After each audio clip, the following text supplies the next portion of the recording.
কথা সেই সময়ের, যখন ভগবান শ্রীরাম সমুদ্রের ওপর পুল বানানোর কথা ভাবেন। শ্রীরাম, যার কাছে ভগবান শিব আরাধ্য ছিলেন, তিনি ভাবলেন সাগরের সঙ্গমে উনি শিবলিঙ্গ স্থাপন করবেন। এই উদ্দেশ্যে উনি হনুমানজিকে নির্দেশ দিলেন যে উনি কাশী থেকে যেন শিবলিঙ্গ আনেন। শ্রীরাম হনুমানকে বললেন, হনুমান, এখনই কাশী যাও আর ওখান থেকে একটি জ্যোতির্লিঙ্গ নিয়ে এসো, না হলে শুভ মুহূর্ত চলে যাবে।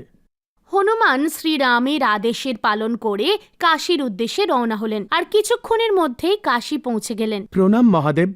হনুমান, আজ কাশীতে কি কারণে এসেছো? তারপর হনুমান ওনাকে সবকিছু বললেন। মহাদেবও রাম কাজের জন্য বিনা চিন্তায় দুটো শিবলিঙ্গ হনুমানকে দিলেন।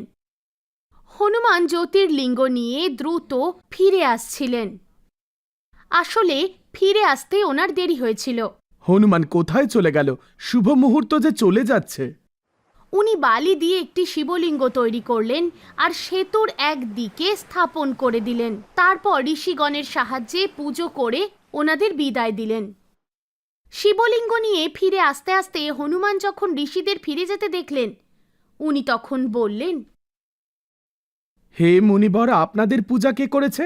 হনুমান, শ্রীরাম শিবলিঙ্গের আরাধনা ও স্থাপনা করে আমাদের পুজো করেছে।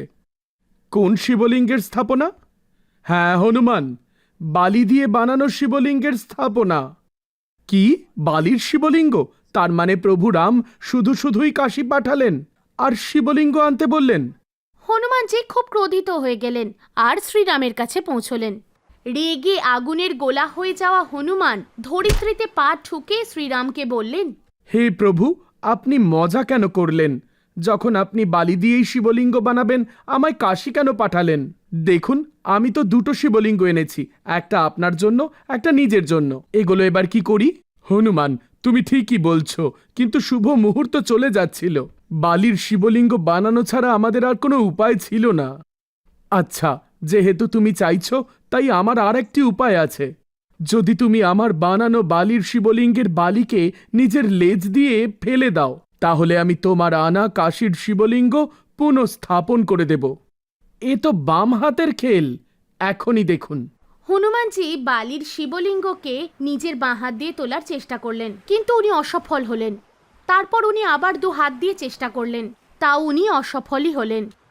তারপর ওই বালির শিবলিঙ্গকে উনি লেজ দিয়ে জড়িয়ে ধরলেন আর জোর দিয়ে নাড়ানোর চেষ্টা করলেন, কিন্তু শিবলিঙ্গ একটুও নড়ল না। তখনই ওই শিবলিঙ্গ থেকে প্রচণ্ড জ্যোতি বেরিয়ে এলো, যার ফলে হনুমানজির লেজ কাটা পড়ল আর উনি দূরে গিয়ে মূর্ছিত হয়ে মাটিতে পড়ে গেলেন। এই দেখে সব বানরেরা জোরে জোরে হাসতে শুরু করলেন। এরপর হনুমানজি উঠলেন আর দুই হাত জোর করে শ্রীরামের কাছে ক্ষমা চাইলেন। হে প্রভু, আমার ভুল ক্ষমা করবেন। হনুমান, মহাদেবের অদ্বিতীয় শক্তির সামনে কেউ দাঁড়াতে পারেন না। এবার তুমি আমার বানানো শিবলিঙ্গের ডান দিকে গিয়ে কাশী থেকে আনা শিবলিঙ্গকে স্থাপনা করে দাও। তারপর শ্রীরামের কথা অনুযায়ী হনুমানজি ওই শিবলিঙ্গের স্থাপন করে দিলেন। সত্য বলেছেন প্রভু, আমায় ক্ষমা করবেন। এরপর প্রভু শ্রীরাম আশীর্বাদ দিলেন। হে হনুমান, তোমার দ্বারা স্থাপিত এই শিবলিঙ্গের আমার বরদান হলো, যে শিবলিঙ্গ না পুজো করে সেতুর রামেশ্বরমের পুজো করবে, তার পুজো অপূর্ণ থেকে যাবে।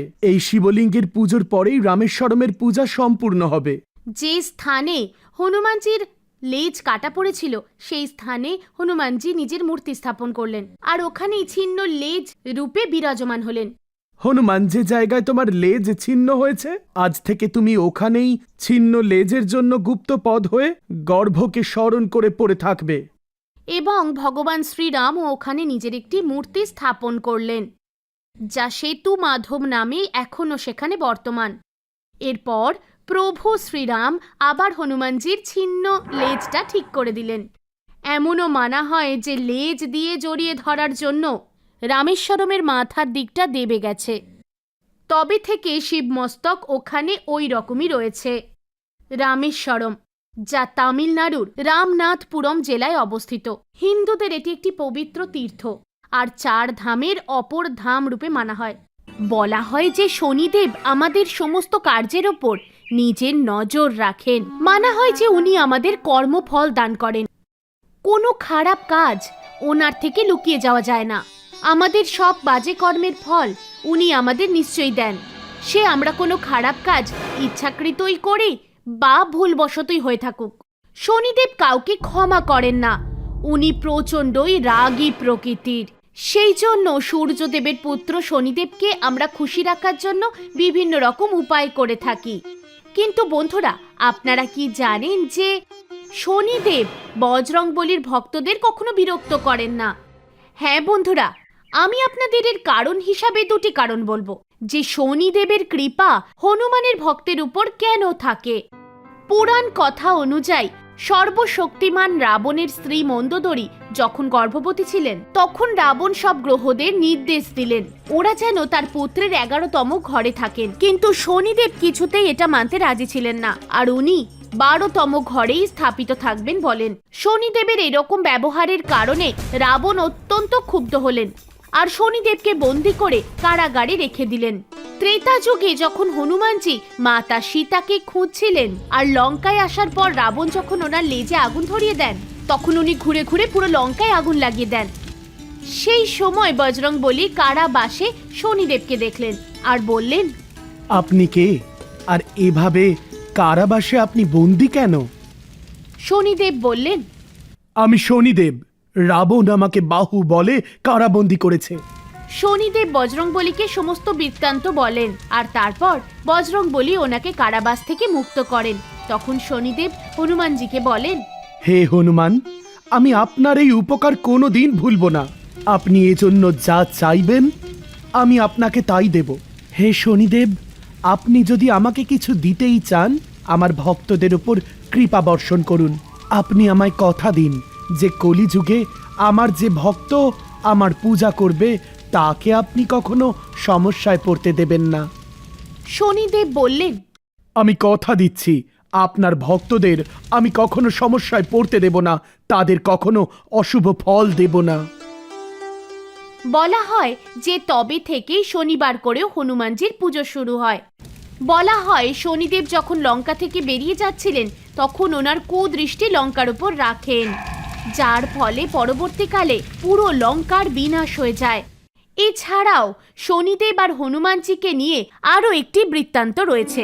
বলা হয় একবার শনিদেবের নিজের শক্তির উপর খুব অহংকার হয়েছিল। ওনার মনে হয় যে ওনার থেকে শক্তিশালী এখানে কেউ নেই। ওনার এক দৃষ্টিশক্তিতে যে কোনো কারোর জীবন সমস্যায় ভরে ওঠে। এই অহংকারে চূর হয়ে শনিদেব ভগবান হনুমানজির কাছে যান, যেখানে হনুমানজি ভগবান রামের সাধনায় লীন ছিলেন।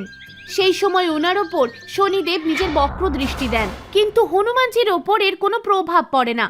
আর তাই শনিদেব খুব ক্রোধিত হন আর ক্রোধে হনুমানজিকে আহ্বান দিয়ে বলেন, হে বানর, দেখ তোর সামনে কে এসেছে, নিজের চোখ খোল। কিন্তু হনুমানজি তো কিছু শুনতেই পেলেন না, উনি নিজের ভক্তিতে লীন ছিলেন। শনিদেব অনেক চেষ্টা করলেন, কিন্তু হনুমানজি এদিক থেকে ওদিক হলেন না। এর ফলে শনিদেবের ক্রোধ ক্রমশ বেড়েই যেতে থাকে আর উনি বলেন, হে বানর, নিজের চোখ খোলো। আমি শনিদেব, তোমার সুখ শান্তি সব আমি নষ্ট করে দিতে পারি। এই সংসারে আমার বিরুদ্ধে যাওয়ার হিম্মত কারোর নেই।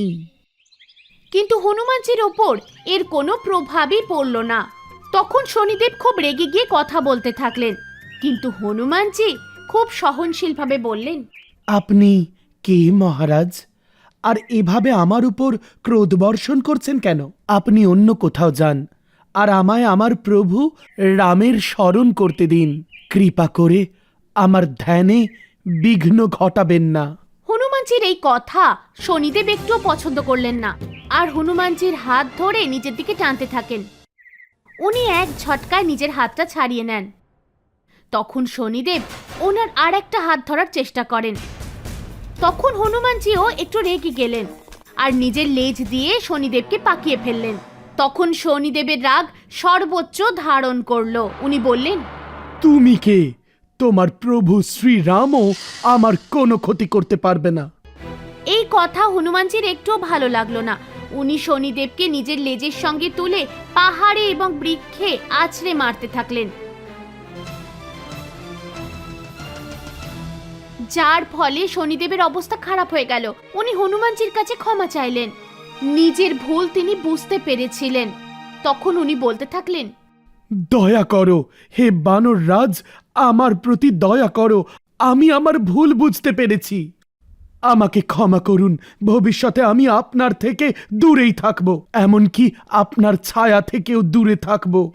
তখন হনুমানজি শনিদেবকে নিজের লেজ থেকে মুক্ত করলেন আর বললেন, শনিদেব, শুধুমাত্র আমার ছায়া থেকে নয়, আমার ভক্তদের ছায়া থেকেও দূরে থাকার কথা দিতে হবে আপনাকে। আমি আপনাকে কথা দিচ্ছি, আপনার ভক্তদেরও আমি কখনো সমস্যায় ফেলব না। বলা হয় শনিদেব কথা দিয়েছিলেন, আর তাই হনুমানজির ভক্তদের উনি বিরক্ত করেন না আর ওনার ওপর নিজের কুদৃষ্টি দেন না।